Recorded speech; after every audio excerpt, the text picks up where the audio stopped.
Mesdames et messieurs, heureux de vous savoir nombreux en train de suivre Canal Congo Télévision et bienvenue à cette grande édition du journal. 35e session de l'Assemblée générale de l'Union africaine. Le président de la République, Félix Antoine Tshisekedi Tshilombo, a cédé ce samedi 5 février 2022 le bâton de commandement au Sénégalais Macky Sall. Ce dernier l'a plébiscité champion de la masculinité positive. Suivez. La nouvelle mandature de l'Union africaine, désormais assumée par le Sénégalais Macky Sall, est placée sous les thèmes renforcer la résilience en nutrition sur le continent africain, accélérer le capital humain, le développement social et économique. Macky Sall a reçu ce 5 février du président sortant de l'Union africaine, Félix Tshisekedi Tshilombo, le bâton des commandements à l'occasion de la 35e Assemblée générale de l'Union africaine. Félix Antoine Tshisekedi Tshilombo a remis à Macky Sall les attributs de sa présidence pour l'exercice 2022-2023, soulignant l'une des grandes réussites de sa mandature, en l'occurrence la création du Grand Prix panafricain de littérature en attribuant séance tenante les prix de la première lauréate et Madame Oswald Laureate d'origine camerounaise. Pour sa part, le nouveau président de l'Union africaine, Macky Sall, d'adresser de mots de remerciement à son prédécesseur pour l'œuvre accomplie et a demandé à la plénière de le plébisciter champion de la masculinité positive pour souligner son engagement sans faille en faveur de la lutte qu'il mène contre les violences faites aux femmes et aux filles sur les acclamations de toute l'Assemblée. Notez que le président de la République démocratique du Congo a terminé son mandat dédié à la culture et au patrimoine africain, ce qui ne l'a pas empêché durant celui-ci de se consacrer aux autres dossiers chauds du moment, liés notamment à la santé, Covid-19 oblige, aux conflits sur le continent, au climat, à la promotion du genre, de la jeunesse, à la culture proprement dite, ainsi qu'aux questions économiques et sécuritaires. Au chapitre de réaction, Norbert Yamba, l'analyste politique et cadre de l'UDPS, se félicite de la réussite totale du chef de l'État, Félix Antoine Tshisekedi Tshilombo, de son mandat de 12 mois à la tête de l'Union africaine. Il est interrogé par Dedi Mujinga. Coup de chapeau, à peine entré, à peine été responsabilisé. En peine trouver plusieurs problèmes à la fois. Vous avez été à la hauteur du travail qui vous a été donné parce que c'est pas si facile de faire entendre les Africains.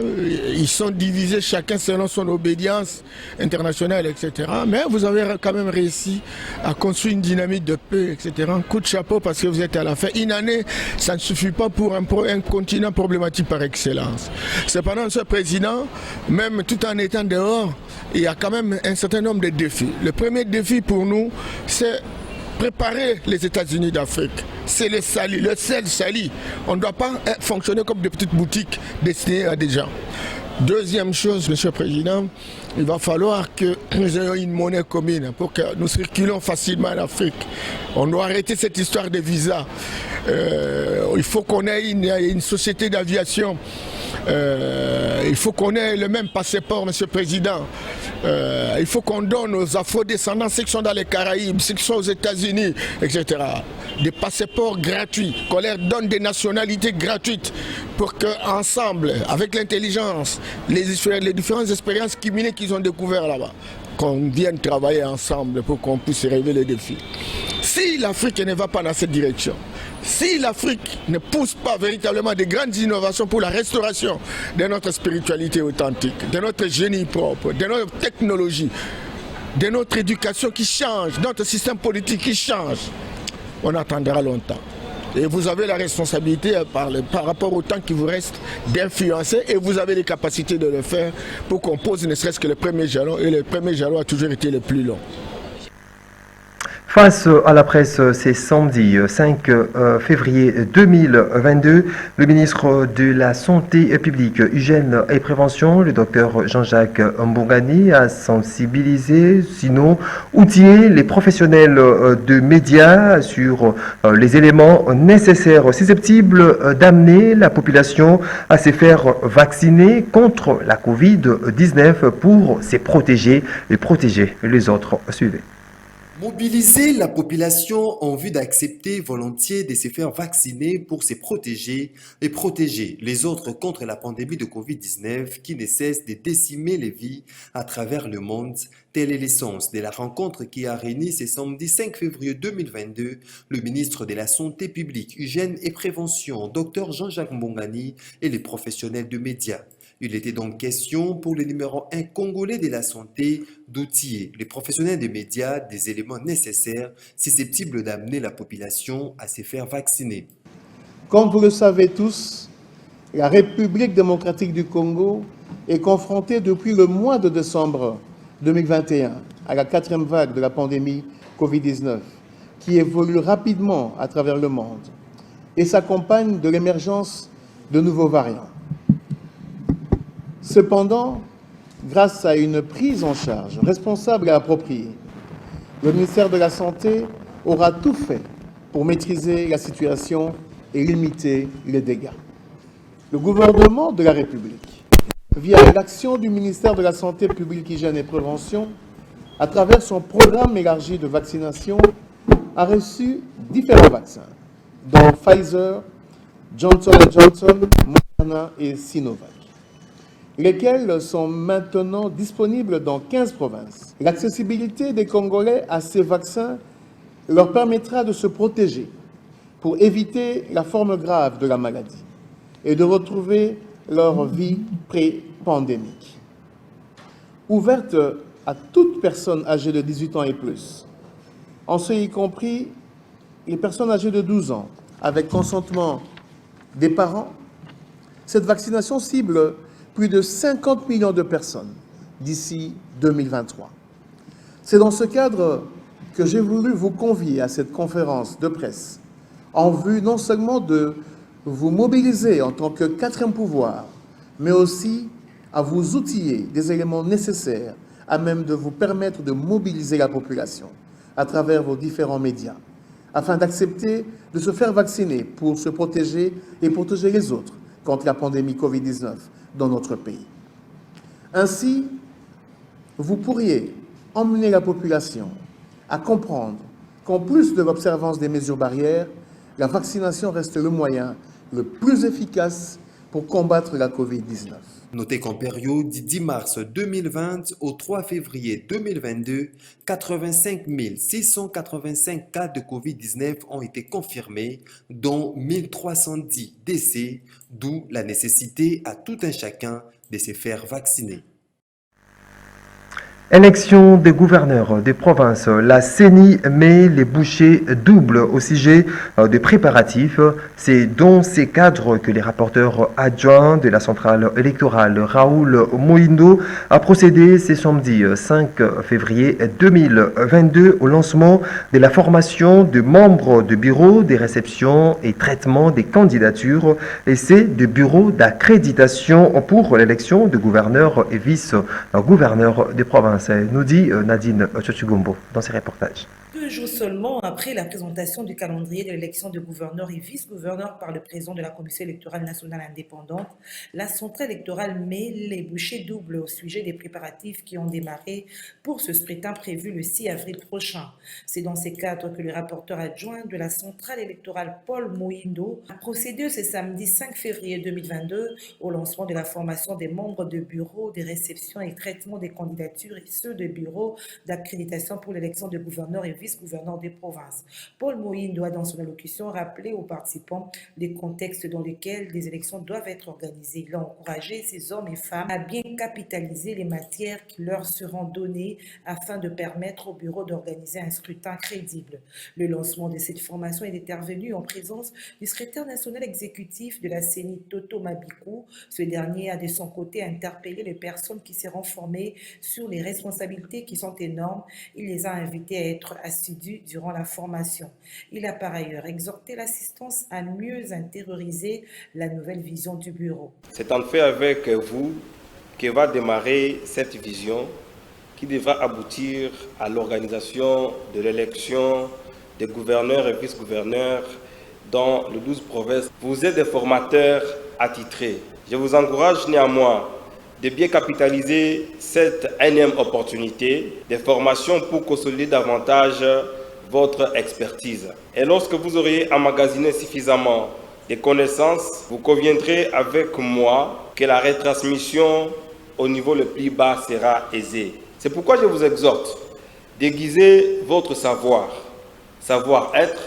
savoir-faire et savoir-faire pour que cette élection, qui est la première pour le bureau actuel, prépare les jalons ou crédibilise la suite des opérations à venir. Et avec l'espoir que Dieu va conduire notre formation tout au long de ces 2 jours, je déclare ouverte cette session de formation et que Dieu bénisse chacun d'entre vous. Notez que la secrétaire exécutive adjointe a aussi rehaussé dès à présent cette cérémonie. C'est par une photo de famille que cette activité s'est clôturée. Le secrétaire exécutif national de la Commission électorale nationale indépendante au Katanga a reçu ce samedi les étudiants de premier graduat en droit de l'université protestante de Lubumbashi pour une visite guidée dans le cadre de leur cours des sciences politiques. Suivez cet élément de Gisèle Olivier Toko. Conduite par le professeur Ken Diboué, la visite guidée de ces étudiants de premier graduat en droit de l'université protestante de Lubumbashi, ici au secrétariat exécutif provincial de la CENI au Katanga, s'inscrit dans le cadre de cours de sciences politiques. Les étudiants ont émis le souhait de s'imprégner de la pratique électorale dont la théorie leur a été enseignée pendant les cours. En effet, dans son introduction, le professeur Ken Diboué a remercié le CEP pour la disponibilité et surtout pour la volonté de contribuer à la formation de la jeunesse. De son côté, Madame Mimi Fabienne Mukulumoya a présenté la CENI en se fondant notamment sur la loi portant organisation et fonctionnement de la centrale électorale, tout en précisant que les élections constituent le primat du citoyen dans toute démocratie. Elle a passé en revue les missions, les attributions, la composition et le statut de membres, la structure organique et administrative. Par ailleurs, elle a donné un bref état d'avancement du processus électoral en référence à la feuille de route récemment publiée. La feuille de route, c'est un document synthèse qui donne la philosophie générale, la vision et même la politique qui va être utilisée par rapport au cycle électoral. C'est ce qu'on vous a présenté, ça ne peut pas entrer dans les détails. Ça peut donner un petit calendrier par rapport aux dates. Et si vous avez suivi les informations, la feuille de route a repris les activités, les grandes activités dans le temps. Le calendrier, par contre, c'est un document qui donne les détails du cycle électoral. Et dans leurs interventions, les collègues du CEP, notamment Rex Radjabou, chargé de formation, recrutement et scrutin, Dani Lunga, chargé de la logistique, et Robert Kakwanda, chargé de l'éducation civique et sensibilisation, ont défilé à tour de rôle pour partager leur expérience, chacun dans le domaine qui le concerne. Les échanges ont été très riches et ont tourné autour des questions d'approfondissement de la matière et des précisions. À savoir, qu'est-ce qu'on fait pour crédibiliser la CENI? Qu'est-ce que les agents font quand il n'y a pas d'élection? La différence entre une feuille de route et un calendrier électoral? Que faire en cas de refus d'accès dans le BVD de témoins? Comment contester le résultat? Telles sont les questions posées par ces étudiants en droit. À la fin de cette séance qui a duré 2h30 minutes, soit de 10h à 12h30, le professeur Kendi Boué a remercié l'équipe du CEP pour des informations très pertinentes qui constituent un complément à son cours. Rendons-nous à présent à Beni. Nous sommes là dans la province du Nord Kivu où un engin explosif a éclaté en plein jour. C'est samedi 5 février 2022 près de l'état-major de la police nationale congolaise à quelques mètres du marché des Kilokwa en commune des Bas-Galou. Suivez cet élément de Gisèle Etoko qui a joint aussi notre correspondant sur place Gina Ivoa. C'est sur la voie publique, à côté de l'état-major de la police nationale congolaise de Beni, qu'une bombe artisanale a explosé ce samedi. Gina Ivoa est notre correspondante sur place. Aujourd'hui, à Beni, ce samedi, ici, dans le week-end, dans la mi-journée, une bombe s'est explosée dans le petit marché. Appelé Mayango, c'était à côté du bureau du parquet civil de Beni. Donc, ce marché beaucoup d'engouement de mamans, des enfants de vie, toutes sortes, et on dénombre des gens 4 blessés graves et 2 autres blessés légèrement. Et cette bombe est d'origine inconnue, mais c'est une bombe artisanale qui serait également l'œuvre des ennemis de la paix qui équipent la région, les DF Nalou. Et tout de suite là, les enquêtes se poursuivent pour en dénicher beaucoup plus d'autres informations. Une autre a été aussi désinstallée sur place parce que étaient à 2 et celle-là n'était pas encore en explosion. Et que donc beaucoup plus de suite dans les informations prochaines. Une situation à la base de la paralysie des activités dans les quartiers résidentiels et aux alentours des marchés Kilokwa et Mayango, où des groupuscules de gens étaient signalés par ces...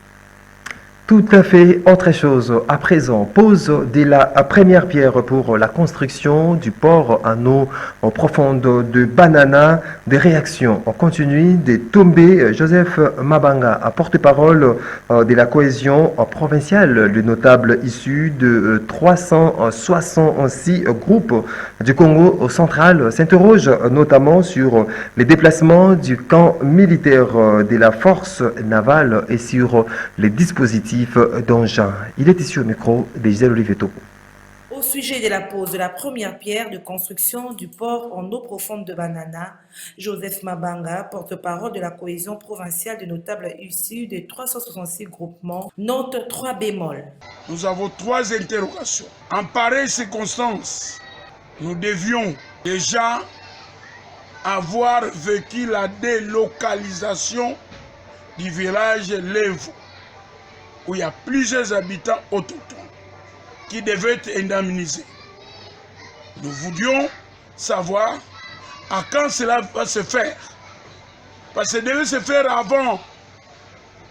De 2, les grands camps des Bananas de la force navale devaient être délocalisés de nos militaires. De 3, nous n'avons vu aucun engin de la société qui doit construire. Ça sont des choses qui précèdent la pose de la première pierre. Alors, nous sommes indignés et nous croyons que c'est une distraction.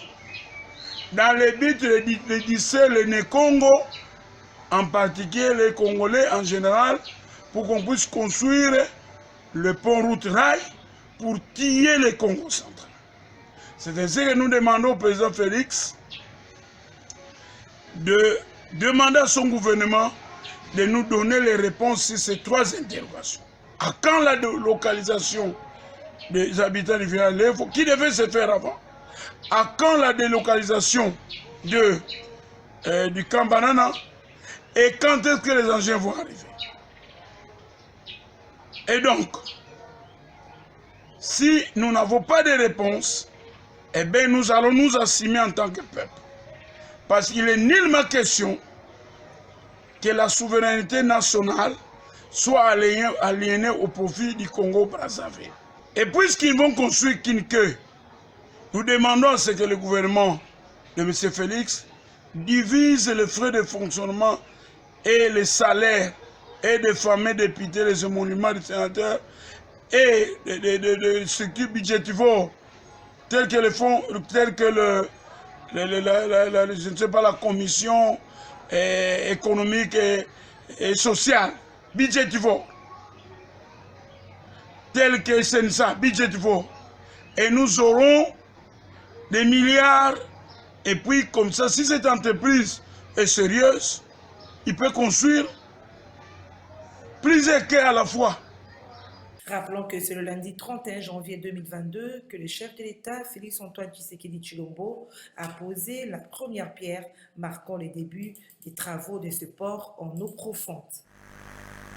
Et puis, dans le cadre du projet initié par le chef de l'État, Félix-Antoine Tshisekedi Tshilombo, de planter 1 milliard d'arbres d'ici 2023, la vice-premier ministre en charge de l'environnement et développement durable, Eve Bazaïba Massoudi, a dépêché une équipe des experts de la direction reboisement et horticulture au plateau de Bateke pour matérialiser le dit projet. projet. Suivez ce reportage de Doudou Motieri Hamilton. Une équipe des experts de la direction reboisement et horticulture du ministère de l'Environnement a été dépêchée par la vice-première ministre de l'Environnement et Développement durable, Eve Bazaïba, au plateau de Bateke à travers une mission de 15 jours en vue de matérialiser le projet initié par le chef de l'État consistant à planter 1 milliard d'arbres d'ici 2023 dans le but de pallier aux problèmes de réchauffement climatique, d'autant plus que la RDC a été reconnue lors de la COP26 comme pays solution. Le chef de la délégation de ces experts explique le bien fondé de ce projet. Nous sommes là toujours dans le cadre de la continuité des activités du programme d'1 milliard d'arbres. Là, nous sommes sur le site Kinzono. C'est ici nous allons ériger 250 hectares de forêt. Ici, les tracteurs sont en train de labourer le terrain que voici. Là, nous sommes devant tout un bloc de 20 hectares qui sont en train de labourer. Et je crois que vous êtes en train de voir, l'engin est un peu plus loin là-bas en train de travailler. Le travail il est là, j'essaie de voir la profondeur de labour. Je vois que c'est un labour qui n'est pas superficiel, c'est quand même profond. J'apprécie la qualité du travail et je dois quand même demander à ce qu'il continue, qu'il nous fasse un très bon travail. Parce que les plantes ont besoin d'un terrain très bien préparé et bien fignolé pour que nous ayons un rendement escompté. De toute façon, s'il faut labourer toute cette étendue pendant 15 jours, le temps ne sera pas suffisant, mais je pense que l'autorité y pensera pour une prolongation, parce qu'on ne sait pas donner tous ces travaux aux superviseurs. Nous devons toujours être à côté. Il faut toujours tapoter un peu pour que les choses aillent bien. Sinon, si on laisse comme ça, il y a des ratés. Et nous n'aimerons pas, vu que nous allons travailler pendant la petite session, il faut éviter des ratés qui peuvent nous rattraper un peu plus tard. Ici, nous avons 250 hectares, Mampou et Kinzono. Et juste en face, c'est Mampou. Donc ici, nous sommes juste à la limite. Le parfait est là, c'est la limite de Kinzono et Mampou. En dehors de nos frontières, au Brésil, des centaines de personnes ont manifesté ce samedi 5 février 2022 afin de demander justice pour un jeune Congolais qui a été abattu à mort sur une plage de Rio de Janeiro, arborant des pancartes avec son portrait et des slogans contre les racismes et la xénophobie. Les manifestants se sont rassemblés autour du bar de plage du quartier brisé de Barra de Tijuca où Moïse Kabangombe, qui y travaillait en tant que journalier, a été tué le 24 janvier 2022 à l'âge de 24 ans. Nous y reviendrons. Et puis, ces cris de détresse des orphelins du centre d'hébergement des enfants démunis Anjili, quartier 8, ils passent la nuit à la Belle Étoile, car le bienfaiteur qui leur avait donné la parcelle l'a récupérée pour d'autres fins. Ils en appellent au soutien de personnes de bonne volonté pour trouver un endroit où passer la nuit. Reportage de Guillaume Lungu rendu ici par Gisèle Oliveto.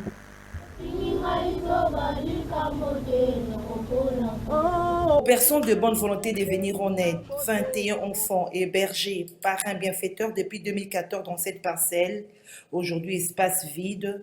Cette aide n'était pas de longue durée. Le propriétaire de la parcelle décide de récupérer sa résidence pour d'autres fins, d'où la démolition de la maison. Du coup, les orphelins du centre d'hébergement des enfants démunis passent la nuit à la Belle Étoile, au risque de retourner dans la rue. Le promoteur du centre lance un SOS. La maison que vous voyez, c'est là où les enfants habitaient. Mais maintenant, la maison n'est plus. La parcelle est devenue terrain, un terrain quoi. Alors les enfants souffrent. Vraiment, nous sommes vraiment souffrants. Les enfants passent la nuit à la Belle Étoile, même dans la parcelle, mais à la Belle Étoile. Ils n'ont pas de place pour dormir la nuit. pour manger, c'est difficile. Nous n'avons pas de moyens parce que nous n'avons pas de financement. Nous cherchons les gens de bonne volonté qui pourront nous aider à avoir ne fût-ce que la garantie pour mettre ces enfants. Ces enfants sont sortis de la rue. Mais maintenant, comme il n'y a plus de maisons, qu'ils rentrent encore dans la rue, c'est vraiment difficile et ce n'est pas normal. Ces enfants étudient, tout le monde étudie, mais quoi faire? Nous sommes là, nous vous attendons. Notre numéro de téléphone c'est 049 087 087. C'est le numéro de la présidente du centre, donc la visionnaire. L'adresse, nous sommes en Djili, dans la commune de Djili, sur avenue Dianga, numéro 38, en Djili.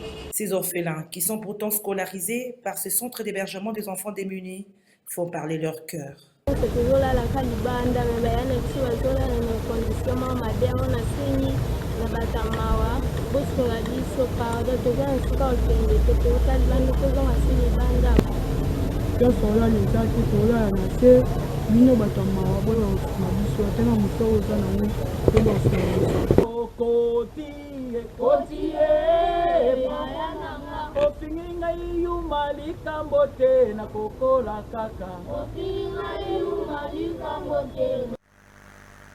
Voilà qui met complètement fin à cette édition du journal. Mesdames et messieurs, merci à vous de l'avoir suivi.